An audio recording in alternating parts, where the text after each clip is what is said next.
Join in with me behind muted mics. Om Jnana Timirandasya Jnananjana Shalakaya Chakshunmilitam Yena Tasmai Shri Gurave Namaha Sri Chaitanya Manobhistam Stapitam Jena Bhutale Swayam Rupa Kadamayam Dadati Swapadantikam Vandeham Shri Guru Shri Yatha Padakamalam Shri Gurun Vaishnavamscha Shri Rupam Sagrajatam Sahagana Raghunatham Vitam Tam Sajivam Sadvaitam Savadutan Parijana Sahitam Krishna Chaitanya Devam Shri Radha Krishna Padan Sahagana Lalita Shri Vishakam Vitamscha He Krishna Karuna Sindhu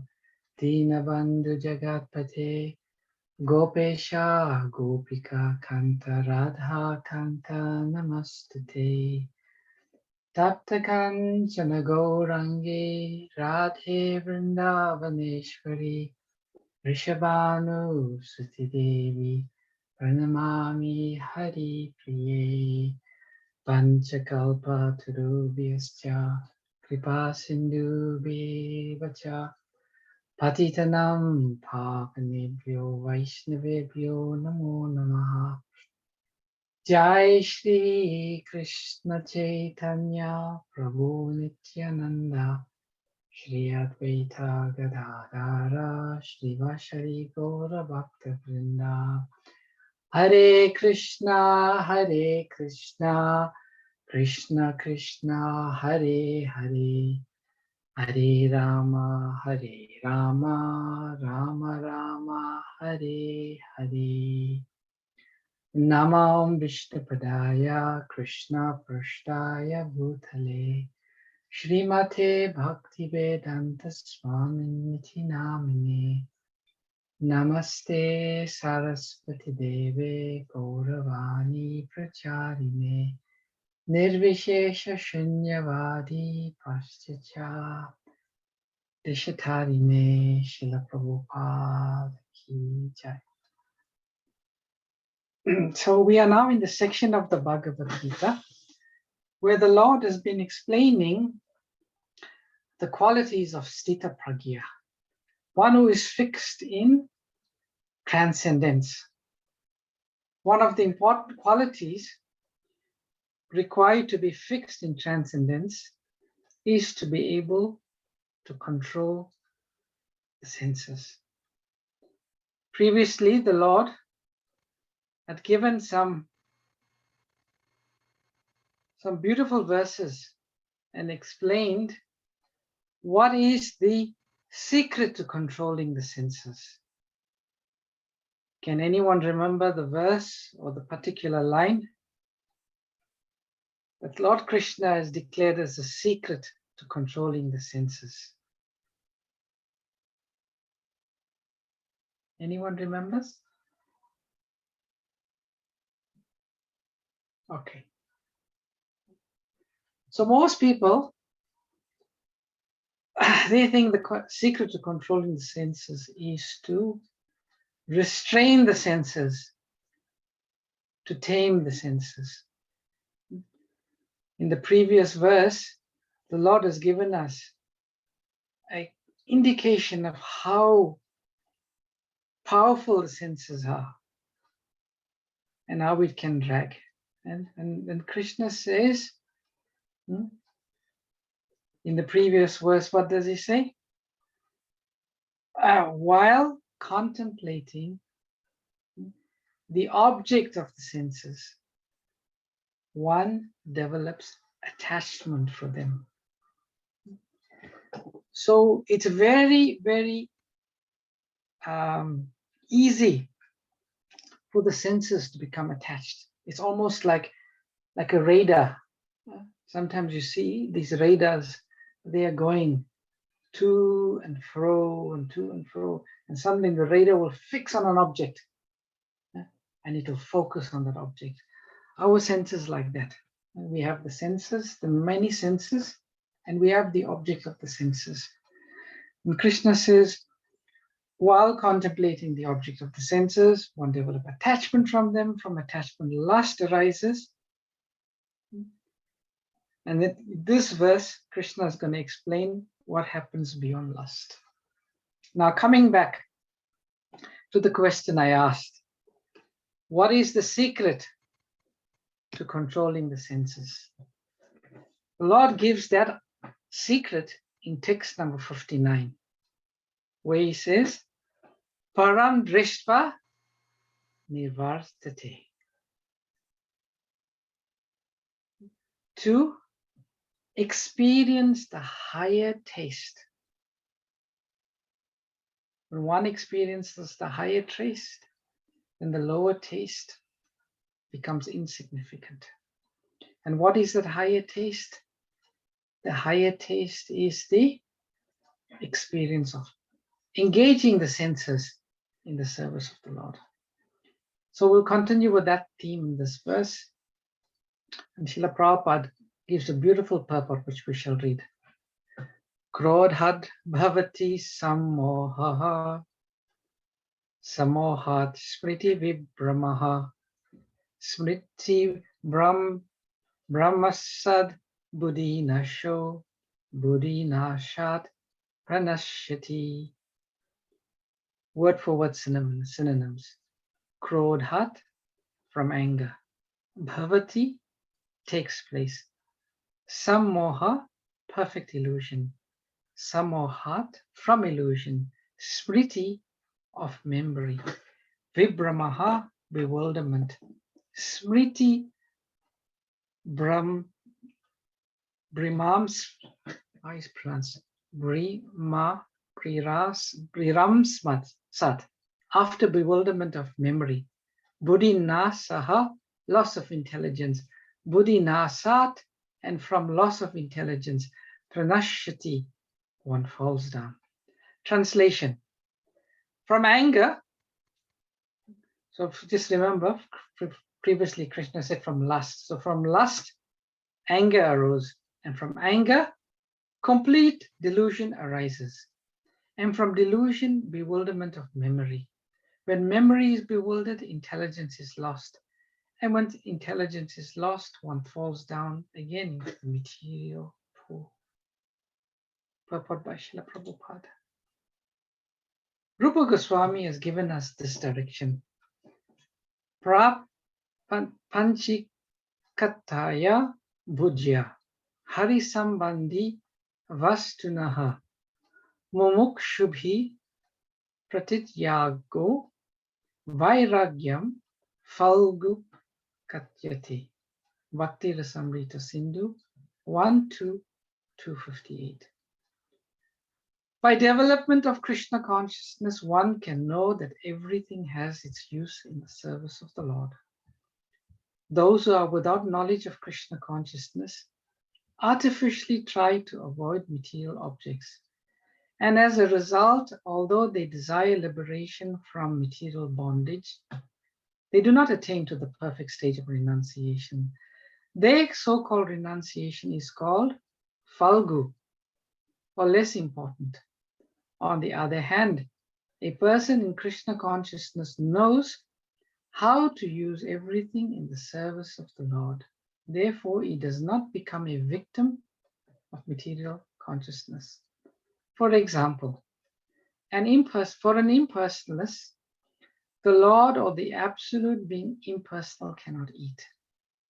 Whereas an impersonalist tries to avoid good eatables, a devotee knows that Krishna is the supreme enjoyer and that he eats all that is offered to him in devotion. So after offering good eatables to the Lord, the devotee takes the remnants called prasadam. Thus, everything becomes spiritualized and there is no danger of a fall down.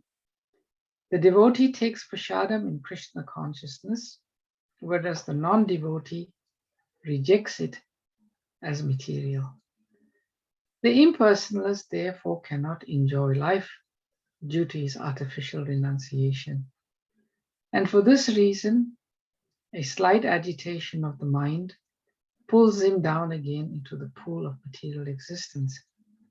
It is said that such a soul, even though rising up to the point of liberation, falls down again due to not having support in devotional service. So the crux of these two very important verses is that Krishna is explaining the process of fall down. And in the purport, Srila Prabhupada, quoting Srila Rupa Goswami, gives a foolproof way by which we can avoid such fall down. And as we've seen, the fall down follows a certain process. And what is that process? Starts off with contemplation of the senses, then attachment to the sense object, then lust, then anger, then delusion, then bewilderment of memory, then loss of intelligence, complete fall down. So if there's a saying in English, you must nip it in the bud. That means before anything can be initiated and start spinning out of control, we must address it, catch it. And from these verses, Krishna says, it's the senses. It all starts with the senses. And the comparison being made, and the Krishna is, in essence, what Krishna is trying to instill in Arjuna here. You know, there are many processes. One process is the process of jnana, and then there's the process of yoga, and then there's the process of bhakti. So Krishna is trying to instill in Arjuna the principle of the power of bhakti. And Prabhupada explains it so nicely in this purport. And he gives a simple example. Something that we all have to do. And something that we all fall victim to. Srila Bhaktivinoda Thakur says that the tongue is the most voracious of all the senses. And the tongue likes to do two things. It likes to vibrate, it means speak. And in a conditioned state, it likes to speak gramya katha, meaning unsavory things about others. And the second thing the tongue likes to do is to taste. So the tongue is very controlled. So Prabhupada gives the example that the impersonalists, the jnanis, they try to deny the tongue. And they have no concept of prashadam, because for them, the Lord being impersonal, he does not feel hungry, so he doesn't need to eat. He doesn't feel thirsty, so he doesn't like to drink, doesn't have to drink. He doesn't feel tired, so he doesn't have to sleep. So they have no conception about the Lord having transcendental senses. And Prabhupada says here, very nicely, he says, they fall down again due to his not having the support in devotional service. So in the absence of having any understanding about the Lord's senses, the only option they have is to deny the senses. And in the verse, Prabhupada quotes Srila Rupa Goswami, Vairagyam Falgu Katyate. In India, there's a river called the Falgu. And this river Falgu, it has a very unique characteristic. If you go to visit and have a look at the river Falgu, if you look at it, you see sand. You don't see water. It's only sand. But then if you go inside and you lift some of the sand, there's a whole current of water flowing underneath. That is the Falgu. And Srila Rupa Goswami uses the word Falgu here. And it's a very apt discussion. That you can try to restrain the senses. You can try to control the senses. But underneath, if the senses are raging, there's desires, you are sure to fail. Because at some point, the soul is going to lock onto an object of the senses. And the mind, being so difficult, is going to move to the point of restraint to contemplation. And in the Bhagavad Gita, Krishna says that without addressing the root cause is envy of Krishna. One will never, ever control desires. And Prabhupada gives the example here, but the devotees of the Lord, they know that Krishna has senses. They do not deny that they have senses. Everything they see as the property of Krishna. They offer it to Krishna. It becomes spiritualized when it's offered to Krishna. Then they take, and then they become immunized. Just like nowadays, we are all taking vaccines to become immunized from COVID. So we have to have a remedy for immunizing the senses. And that remedy is to spiritualize the senses. Not deny it, spiritualize it. And this is the process of Krishna consciousness. And it also entails the higher taste. Interestingly, Prabhupada quotes the same verse in 3 different purports in the Bhagavad Gita. And Prabhupada gives another lengthy explanation in the purport to 5.2. When one is not attached to anything, but at the same time accepts everything in relation to Krishna, one is rightfully situated above possessiveness. On the other hand, one who rejects everything without knowledge of its relationship to Krishna is not as complete in his renunciation. A Krishna conscious person knows that everything belongs to Krishna and that he is always free from feelings of personal possession. As such, he has no hankering for anything on his own personal account. He knows how to accept things in favor of Krishna consciousness and how to reject things unfavorable to Krishna consciousness. He is always aloof from material things because he is always transcendental. And he is always alone, having nothing to do with persons not in Krishna consciousness. Therefore, a person in Krishna consciousness is the perfect yogi.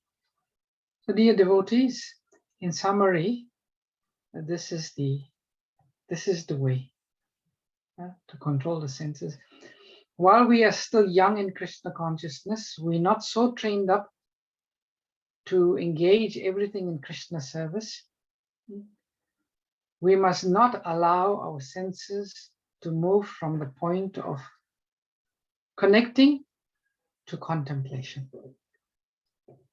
Then the moment you receive, once I told a story, Srila Prabhupada, when he came to America, there was a young Indian woman who just got married. She married a young American man, Indian man, and she'd come all the way from India. And she met Prabhupada and she would come and see Prabhupada and serve him, cook for him. So one day, she was getting ready to go somewhere. And Srila Prabhupada asked her, "Where are you going?" She's saying, "I'm going to the supermarket, Srila Prabhupada." And Prabhupada said, "Don't go.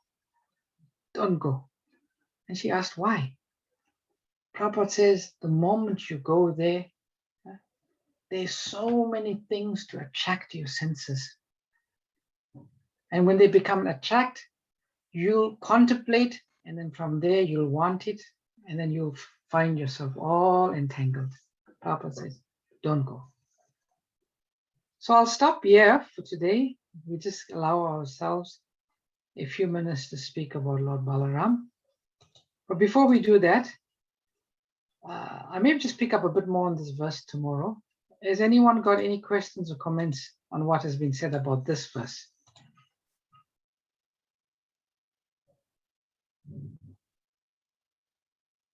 No?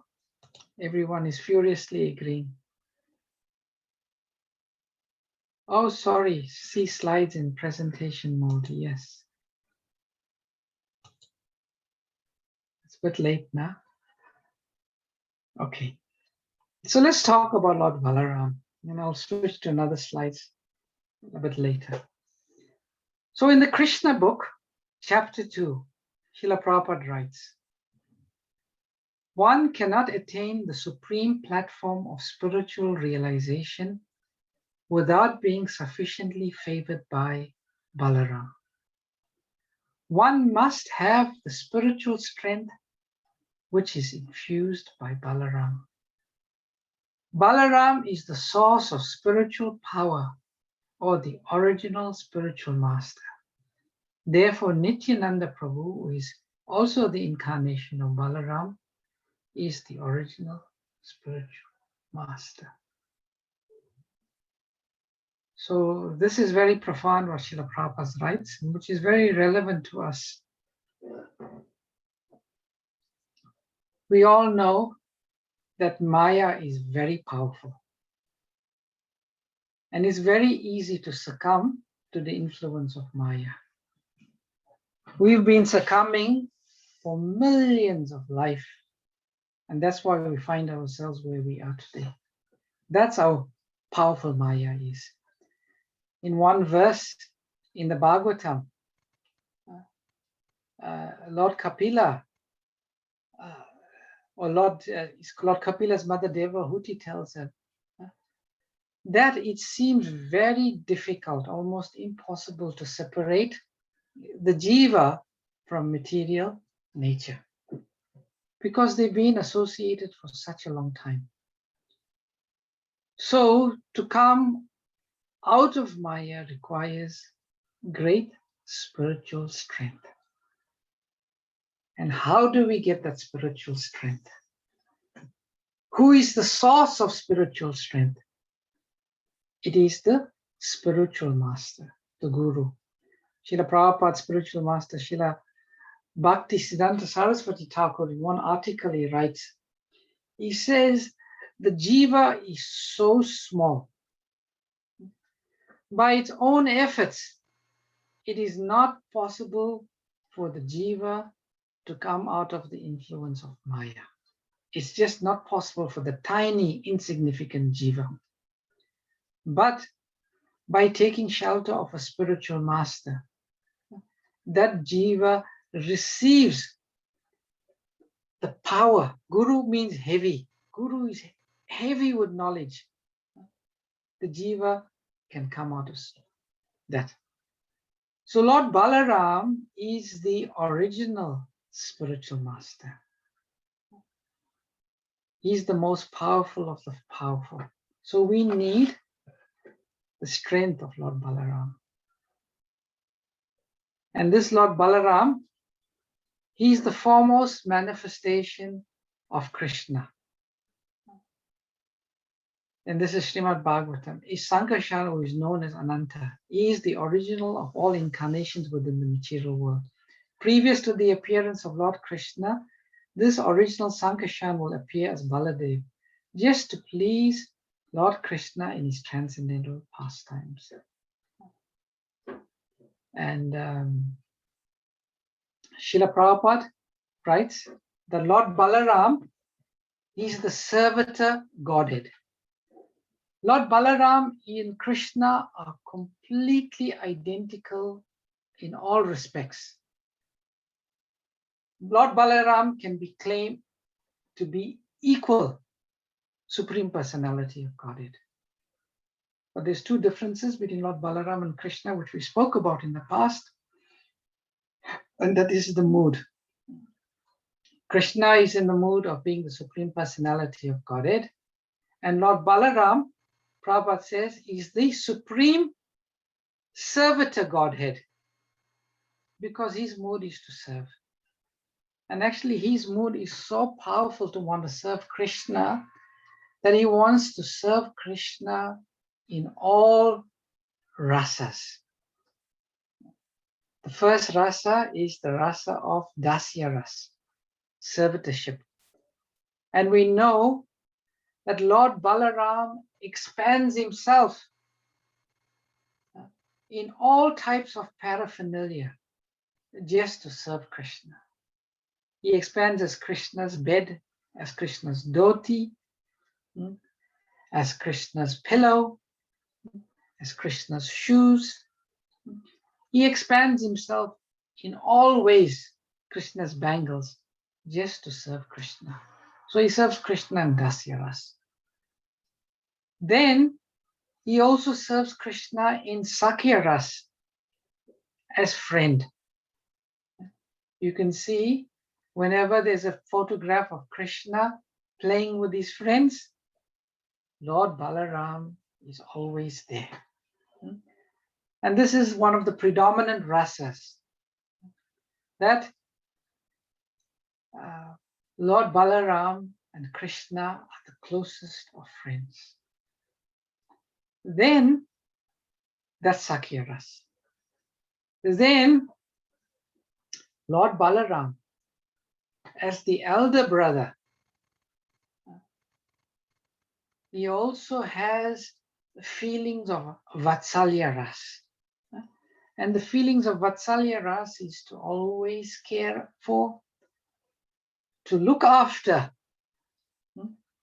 and to see after the well-being of the younger dependent. So he also sees in the mood of elder brother as Vatsalya Ras. Then he wants to also serve Krishna in the sweetest of rasas, Madhurya Ras. But he can't do it in the body of Balaram. So he expands as Ananga Manjari, who is the elder sister of Srimati Radharani. And as Ananga Manjari, he serves Krishna in Madhurya Ras.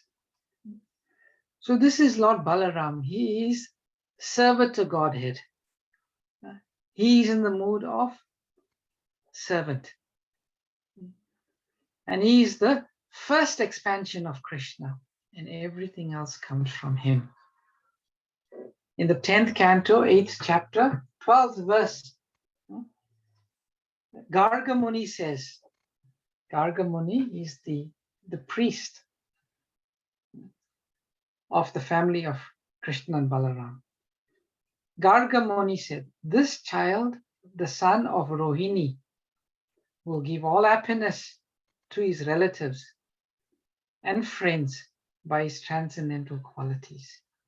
Therefore, he will be known as Rama. And because he will manifest extraordinary bodily strength, he will also be known as Bala. Moreover, because he unites two families, Vasudev's family and the family of Nanda Maharaj, he will be known as Sankarshan. So Lord Balaram, he appeared as the son of Rohini. And in the Krishna book, or the Srimad Bhagavatam 10th Canto 10, Chapter 2, entitled The Prayers by the Demigods, it explains how he came to be known, came as the son of Rohini. Another name of Lord Balaram is Rohini Nandan. Just like Krishna is known as Yashoda Nandan, Lord Balaram is known as Rohini Nandan. So in the Bhagavatam, there is a nice description. Let me just go directly to the reference there. There is a nice description of how Lord Balaram appeared. And he appeared according to the wish of Lord Krishna. So let me see if I can quickly find that reference. Okay, yeah, I'll share that with you. We're still slightly over time, so if you can bear with me. So we know that before the Lord appears, all his associates appear, and also Lord Balaram appears. So in text number 7, it's described. The Lord ordered Yogamaya. Yogamaya is Krishna's potency, one of Krishna's potency that makes all arrangements for his spiritual pleasure and pastimes. The Lord said, "Oh, my potency, you are worshipable for the entire world, and whose nature is to bestow good fortune upon all living entities. Go to Vraj, where there live many coward men and their wives. In that very beautiful land, where many cows reside, Rohini, the wife of Vasudeva, is living at the home of Nanda Maharaj. Other wives of Vasudeva are also living there incognito because of fear of Kamsa. Please go there." And Srila Prabhupada writes, Nanda Gokul, the residence of King Nanda, was itself very beautiful. And when Yogamaya was ordered to go there and encourage the devotees with fearlessness, it became even more beautiful and safe. Because Yogamaya has the ability to create such an atmosphere, the Lord ordered her to go to Nanda Gokul. So Lord Krishna ordered Yogamaya to go there. With what purpose? He says, "Within the womb of Devaki is my partial plenary expansion known as Sankarshan or Shesha. Without difficulty, transfer him into the womb of Rohini." So Lord Balaram first appeared in the womb of Devaki, who's the wife of Vasudeva. And Rohini was also a wife of Vasudeva, but she was placed under the care of Vasudeva's good friend Nanda Maharaj when Vasudeva got put into prison. So Lord Krishna is instructing Yogamaya. He says, in the womb of Devaki right now is Sankarshan or Sesha, that is Balaram. And Lord Krishna says, take him from Devaki's womb and put him into Rohini's womb. Now one may ask the question, why all these complications? Why not just put Balaram appear in Rohini's womb? That Prabhupada explains in this long and beautiful purport. And Prabhupada also talks about the 6 other children who appeared in Devaki's womb. But essentially, the purpose is that Balaram is in the mood of serving Krishna. So he wanted to create the perfect situation in the womb of Devaki. Make it perfect so Lord Krishna can go there. So first he went there, and then he was transferred from there by Yogamaya into the womb of Rohini. Therefore he is known as Rohini Nandan. And then Lord Krishna says, "Oh, all auspicious Yogamaya, I shall then appear with my full 6 opulences as the son of Devaki, and you will appear as the daughter of Mother Yashoda, the queen of Maharaj Nanda." When we discuss Janmashtami, which is coming up, we'll talk a bit more about this. But this is Lord Balaram's appearance. All of the activities of the Lord are transcendental, are amazing. And Lord Balaram, being the Supreme Personality of Servitor Godhead, he appears in that mood. So I wrote something here, it's called Balaram Jayanti. Actually, that is a wrong phrase. Jayanti only applies to Lord Krishna. Jayanti does not apply to anyone appearance but the appearance of Lord Krishna. So we should rightfully say Balaram Purnima. And if you want, I can give the scriptural references which I read for today. So it's Balaram Purnima, the divine appearance of Lord Balaram. And as we explained, Lord Balaram Tattva, he is the foremost manifestation of Krishna. Lord Krishna, he has two expanses, Swayam Prakash, which are his own expansions, and then he has Vaibhav Prakash, which is his different expansions like Balaram. So Balaram is his first different expansion, which means different mood and different bodily features. And then from that Balaram, you get the Vilas forms, the 400 forms, and then you get the Swamsha. And from the Swamsha aspect of Lord Balaram, you get all of the different avatars, Leela avatar, Purusha avatars, Guna avatar, Shakti Vesha avatar, Manvantara avatar, and Yuga avatar. And then you get the Vilas, which is the 400 Vishnu formed expansions. So everything emanates in one sense from Krishna's expansion as Lord Balaram. We spoke about this verse. And yeah, we recited that. And Prabhupada says, anyway, we spoke about this. And you can read the purport of these verses. And we said Lord Balaram's mood is one of servant. He's the servant of Krishna.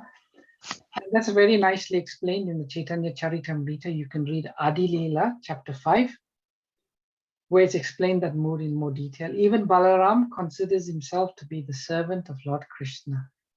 Balaram is the first expansion of Krishna and is the original spiritual master.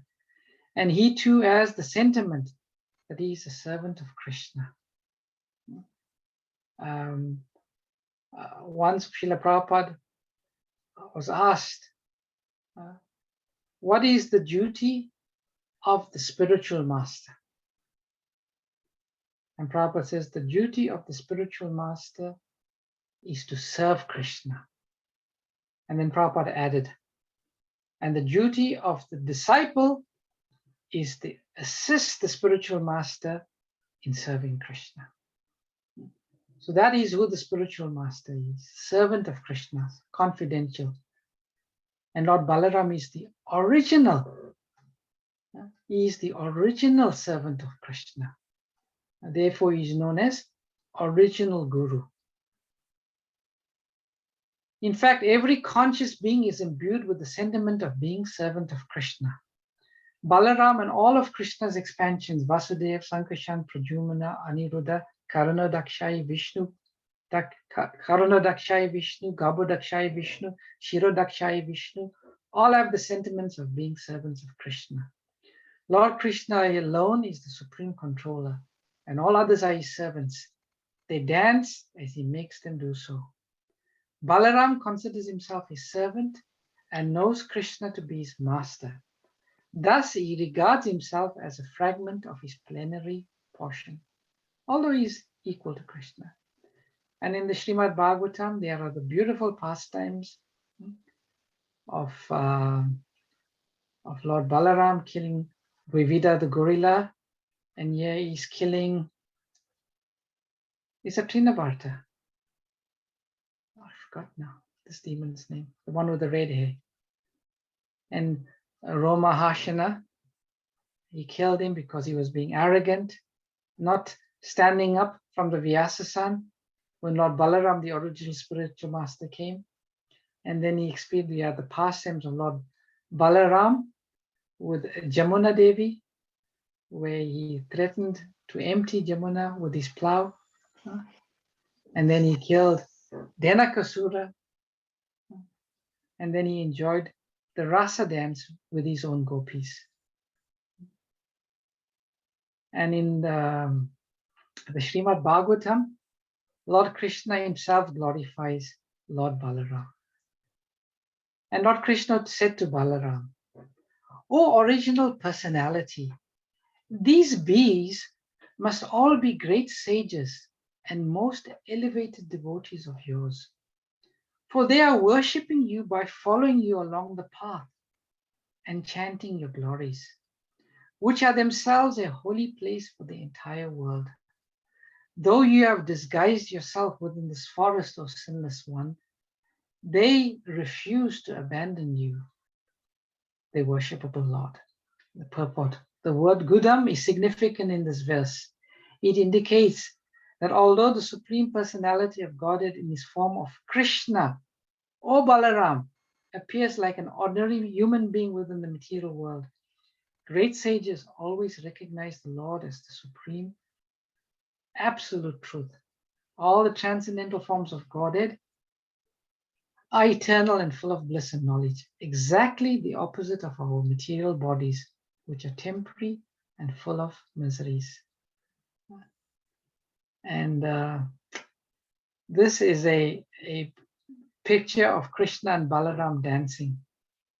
And I didn't bring it here. There's this beautiful description of how they dance.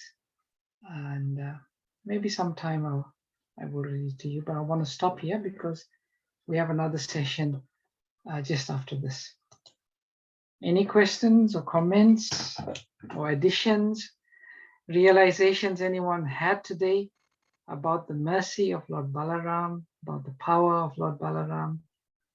Please share it, dear devotees.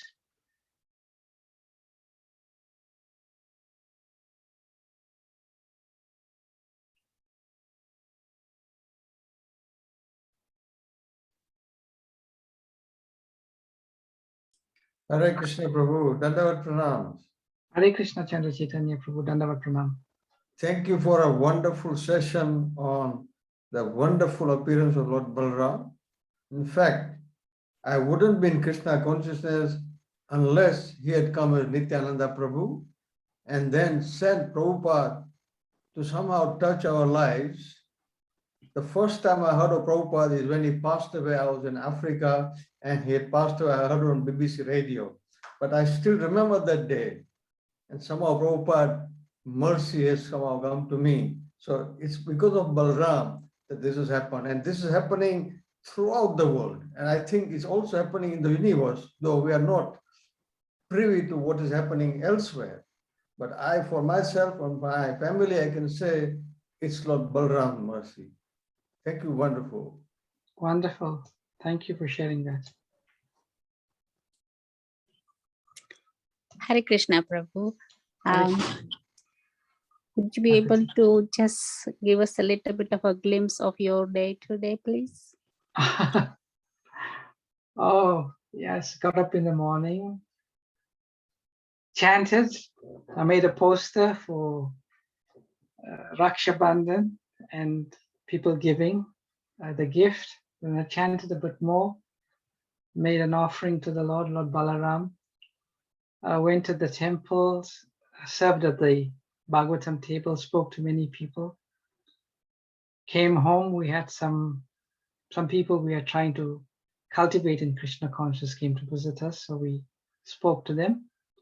And we went back to the temple for Julan Yatra and took some prashadam, came back home straight and came to today's class. So it was by Lord Balaram's mercy full. And now I've got to go to another meeting to discuss Srimad Bhagavatam. And actually, I have to leave. Thank you so much. Thank you, Prabhuji. You Hare had Krishna. Lord Balaram's mercy. What a wonderful day you had. That's amazing. Yeah, I'm sure your days was full of Krishna consciousness too. Yes, thank you, Prabhuji. Hare That Krishna. was wonderful. Hare Krishna. Hare Krishna. Hare Krishna, Vrindavan Chandra Prabhu. Hare Krishna, Mataji. Prabhuji, just a little realization. Sure. Because today, as Lord Balaram, he is a servant to God. Yes. And I had a desire to, like serve. But, as I was helping in the kitchen, I bought one broom, jhadu from Mhm. India with the Mhm. sticks. So, which is easier to clean underneath the tables. Mhm. And last week I bought it. I didn't had a chance. But luckily, I was helping in the kitchen and I had a chance to use that broom to clean the floor of Krishna's kitchen. So Lord Balaram was so merciful and he fulfilled my desire to serve Hare Krishna. Hare Krishna. Actually, when we get service, that is the mercy of Lord Balaram, because he's Yeah. servant to Godhead. Yeah. And if we get any chance to do service for Krishna, that is Lord Balaram's mercy upon us, because he's allowing us to serve Krishna. Yeah. It's wonderful. So today it was his day and he fulfilled our desire. So I was very pleased. Wonderful. There's a question here. Is there any link between all the Ramas? Lord Ram, Balaram, Parashuram. Is there anything that distinguishes the Ram avatars from the others? One time there was a controversy between some sannyasis about the Rama in the Hare Krishna Mahamantra. Is it Lord Balaram? Is it Ram or is it Parashuram? Hare Krishna Divyanam Prabhu, I'll stop now, I'll come. 1 minute. I'll go. So the devotees are waiting for me. So the controversy came to Srila Prabhupada. And Prabhupada said, if you say Balaram, it's Balaram. If you say Lord Ram, it's Ram. People on the lower consciousness, they make distinction. But those who are more mature in spiritual life, they see it is all the same. And I'll share that story with you. So the devotees, they are waiting for me for the next meeting. I have to take your leave. We'll speak again tomorrow. Vanchakalpaturubhyascha, kripasindubhyavacha, patitanam pavanebhyo vaishnavibhyo namo namaha. Anantakoti Vaishnavrinda ki jai. Prabhupada ki jai. Ki jai. Lord Krishna Balaram Prabhuji. ki jai. Krishna Prabhuji. Hare Krishna Prabhuji. Thank you so much for the wonderful class.